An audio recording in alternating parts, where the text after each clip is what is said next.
Update the playlist అక్కడ check చేసుకోండి, కింద ఇస్తాను డిస్క్రిప్షన్లో. అందులో నేను చాలా ఒక 11 ప్రాబ్లమ్స్ ఏమో చెప్పాను, అవి మొత్తం నేర్చుకుంటే సరిపోతాయి. ఆ ప్లేలిస్ట్ ఒకటి షూర్ వస్తుంది, షార్ట్లో వస్తుంది, లాంగ్లో వస్తుంది.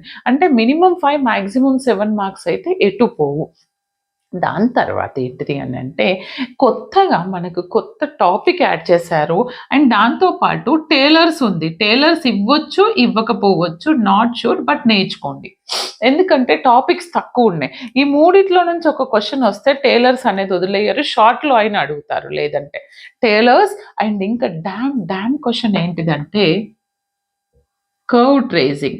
మరి ఇది ఎలా మేడం అంటే, కర్వ్ ట్రేసింగ్లో మీకు ఓన్లీ వన్ టాపిక్ ఉంది, curve tracing using Cartesian coordinates. మళ్ళీ పోలార్